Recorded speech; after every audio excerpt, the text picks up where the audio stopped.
You know, the thing I love about Justin Roiland and his stuff is like he'll make up words. Oh, I yeah. love it when It's they so do that. fun.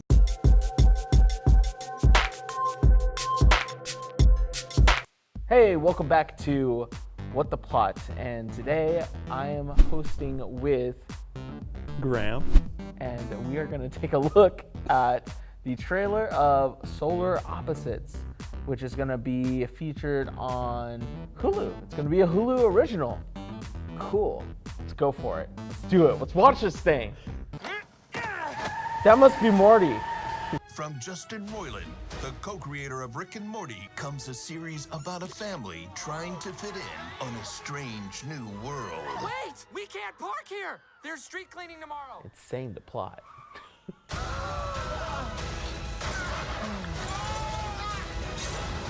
Solar Opposites.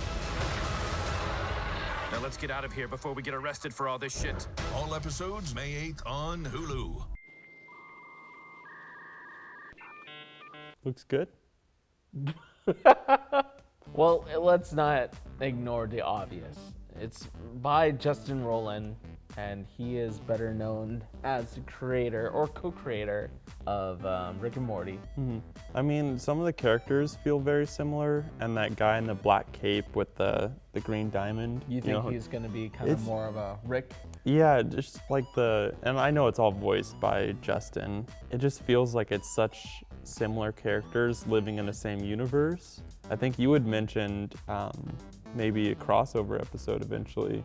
At least we have an image of all these, like, of the characters, the family that we're going to be kind of concentrating on, right? Right.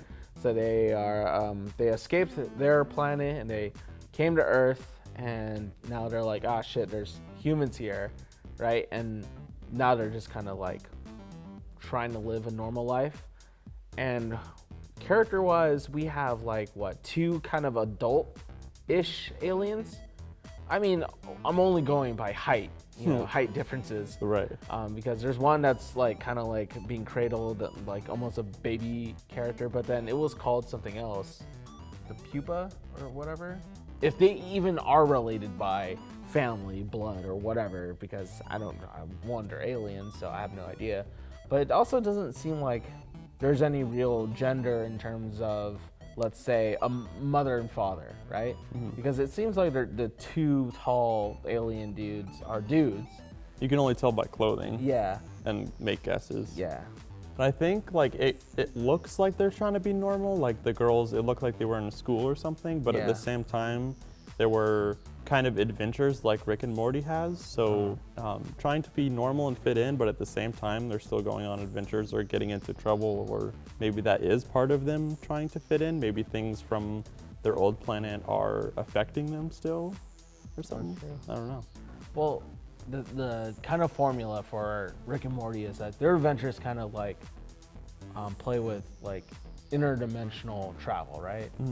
For them, I almost feel like it's all taking place on Earth. So there's not really any sort of like visiting different universes or whatever. Maybe we are kind of just focused here. Do you think that's their home? I'm guessing it's their home. Well, it says man cave, so maybe that's the man cave that's already established in the home they bought or crashed into, or that might be another character's man cave, and maybe they're getting into the idea of what a man cave is. That's a really good guess.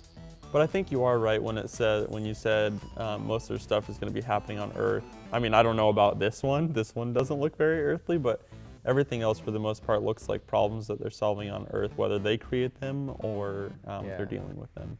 I think any sort of like moral that's going to be like the main lesson learned in the episode is after they experience something earthly that they don't understand, and then maybe they come to understand, or maybe they present a better solution for an earthly problem.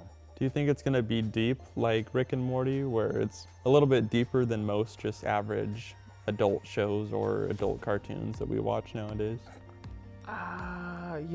Maybe Justin's trying to move towards something that's more like, I don't know, fun rather than too deep. Maybe the too deep is kind of depressing and stuff. Yeah, I could see that. This just seems like a lot more similar to Rick and Morty than Futurama does to The Simpsons. Seems like the exact same universe. Well, it's because of the sci-fi stuff, right? Maybe it's the yellow people in The Simpsons that like throws me off when it comes to Futurama. That's completely different. All of these look like characters that like literally a scene that could happen on one of those TV shows that Rick and Morty watch in some of those episodes. Ooh, so that could be a thing. Oh, like what if they have something similar in Rick and Morty? Like they're flipping through the channels and Rick and Morty are on TV or something? Yeah. I don't know. Or Rick and Morty are flipping your channels. This is a real thing. Yeah. I think what intrigues me most about this is I'm already a huge fan of Rick and Morty. So it being in the same universe and having the same kind of humor, it makes me very interested in watching this, and I'm excited for it to drop. It's just like a different perspective of aliens looking at human stuff. But then again, I've seen shit like that before. So to be quite honest with you, I just like Rick and Morty humor, and I can see Rick and Morty humor in this. And that makes me just like, oh, this is just an extension. Like, this is more of what I already wanted more of. Yeah. So this is, yeah, I'm down. Thanks for watching this episode of What the Plot. Until next time, enjoy your quarantine and stay safe. Why are we not quarantined? Is this our quarantine? We quarantine ourselves in Arizona studio?